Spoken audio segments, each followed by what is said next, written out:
Hello and welcome back to my channel. My name is Allison and I'm a certified holistic health coach for women with Hashimoto's disease. So if you have Hashimoto's or any type of thyroid imbalance, you're in the right place. Today I'm going to be talking about a topic that is very common called insulin resistance or blood sugar imbalances. This is the root of a lot of people's issue when they struggle with stubborn weight gain or metabolism issues. Or if you find yourself crashing in the afternoons, you find yourself craving sugar and carbohydrates, all of these are often labeled as insulin resistance. I personally hate those words because I hate the word resistance. It basically trains our mind to think that something is hard and it has to be difficult. So although that's the clinical term for it, I just hate using that word, but that's the words that most people are familiar with because people's doctors are telling them that. So that's really what's happening in the body is we are not getting what we need. Our bodies are not getting what we need. So what happens is we end up crashing in the afternoons. We end up having sugar and carb cravings. We end up being really tired, really fatigued, having brain fog, struggling to lose weight. All of these things can cause insulin resistance or blood sugar issues. So I like to focus on the blood sugar because that is the result of insulin resistance is the blood sugar issues. So when our bodies are not getting enough nutrients or not getting enough nutrients both in our food form and in our emotional form, then we can be very exhausted and we can be depleting ourselves. So what do we do? How can we adjust this? How can we change this? We can focus on the foods that we put inside of our bodies first and foremost, and we can focus on our emotional well-being as well, because what can also happen is when we have blood sugar issues, there's other factors, not just food as well. So there's things like emotional trauma that can cause blood sugar issues as well. When we are in a constant state of fight or flight or stress, as we like to call it, I don't really like the words stress, even though that's typically physiologically what's happening in the body. It's really your body responding to a trauma. And so what this does is it increases our cortisol, which is our stress hormone, and it can make you struggle to lose weight. It can cause blood sugar issues. It can also make you crave those sugar and carbohydrates as well. So if you're someone who's already maybe done the diet thing and you've already made changes and you still find yourself having these chronic bouts of fatigue and stubborn weight gain, then we want to look at that aspect, which I'm not going to get into too detailed in this video.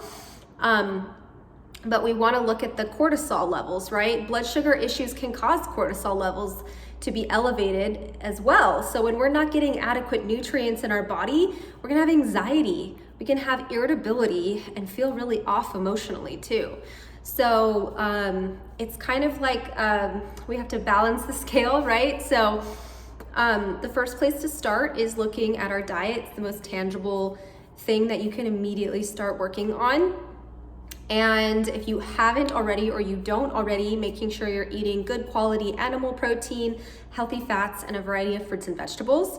This is across the board for everybody. Some people have food sensitivities, so you always want to keep those in mind. We are all different. I'm not a believer in food sensitivity testing. I think that I'm always asking myself why is the body feeling sensitive to certain foods? Why are there sensitivities? And there's always underlying toxins, infections, and or trauma attached to a lot of the food sensitivities too. So if you find yourself sensitive to healthy foods, then we want to address why that is and look at the why behind that. So for blood sugar and insulin resistant issues, we want to look at the diet, making sure we're getting as much diversity of food in our diet and making sure we're getting enough protein.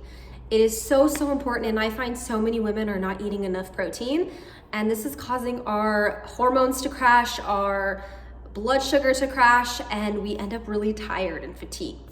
So it's recommended to have around 20 to 30 grams of protein, 30 is like optimal at every single meal. And it may seem like a lot, but ultimately you are nourishing your body and keeping your metabolism stable.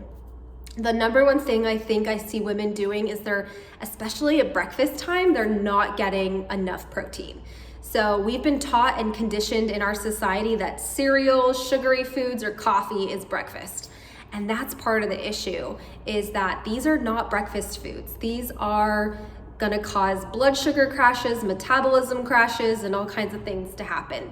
So we wanna fill that breakfast with as much protein as possible. If you are sensitive to eggs, then you can use leftover meat that you have. Any way you can get protein into that breakfast within 30 minutes to an hour of waking. So I like to take my thyroid medication in the morning, wait about 30 minutes to an hour, and then eat.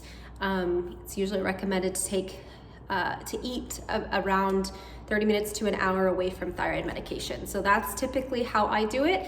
That way you set your metabolism up for success, and you get to nourish your body from the very first moment you wake up.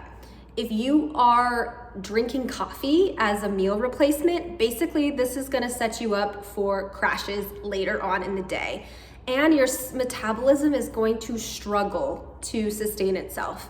So sometimes people will say, I wake up, I don't have energy, I don't have an appetite.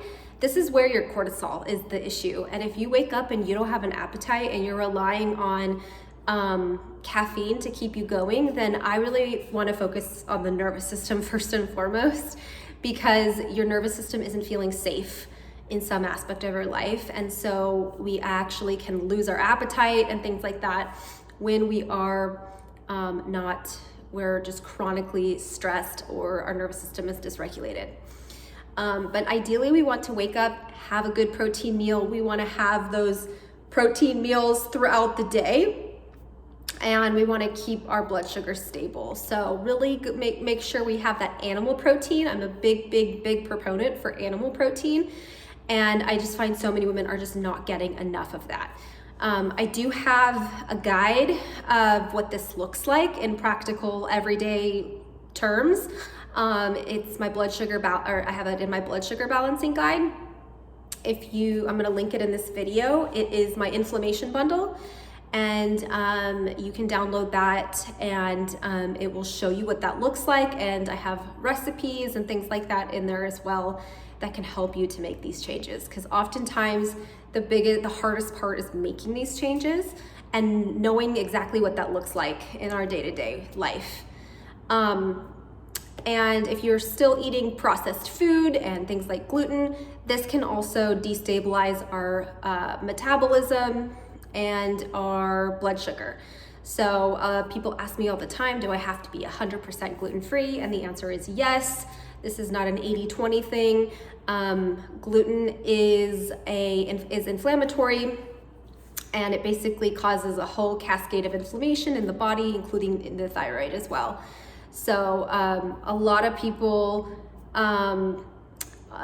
feel overwhelmed with this. This is why I created the inflammation bundle, so you can have practical tools to get started with that.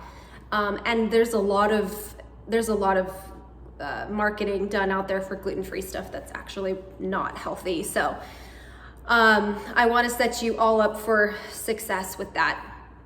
Another issue with blood sugar is mold toxicity. Mold toxicity can cause blood sugar issues. I'm not going to cover that in this particular video, but it can cause blood sugar issues as well. If you're somebody who's maybe already made dietary changes, and it could be another thing to explore if you're still experiencing a lot of fatigue and a lot of brain fog and things like that. What else? So along with the animal protein, we want to make sure that we are getting whole food complex carbohydrates as well. There's a lot of people that are low carb, and this can also cause issues with the nervous system when we're not getting, again, enough nutrients. I don't recommend low carb diets for thyroid issues, because Basically, we need those whole food carbohydrates to sustain our adrenals, to sustain our nervous system. And when we don't get those, they can also cause some crashes in energy as well, and cause our blood sugar to kind of waver and be all over the place. So those are basic principles for managing your blood sugar. I also recommend walking after meals and doing gentle emphasis on gentle movement. A lot of us are over exercising because we've been conditioned by society to think that exercise equals weight loss. It does not, especially for women's physiology. The more hardcore we exercise, the more this increases our cortisol, our stress hormone. It puts extra stress on the body. And this can be why you're struggling to lose weight, because your body is perceiving, it doesn't know the difference between pushing it too hard at the gym or between you getting yelled at by your boss, right? So it's like, I'm under stress.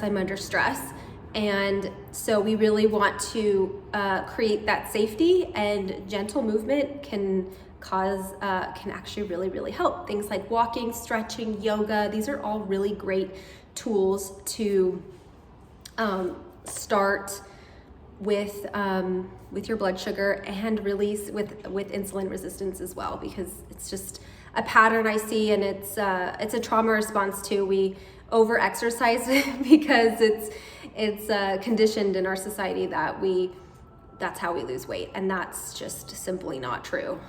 The opposite can happen. So when we slow down, we give our bodies what it needs, you can actually lose weight in that way. What else? Yes, inflammatory foods, making sure we're getting rid of all of that yucky stuff. We're eating whole foods your body recognizes, walking, gentle movement. You can also supplement with things like myo-inositol, and berberine can be great for insulin resistance as well.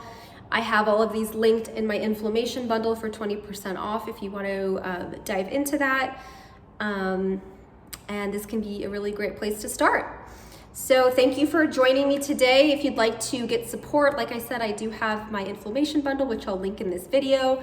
I have an inflammation masterclass that is free. You can take advantage of that. Or you can, I do have some spots open right now to work with me. So if you would like to explore working together to get personalized help, you can book a free call with me to check out more and get more information on that. All right, thank you so much for joining me, and I hope you have a great rest of your day. Bye-bye.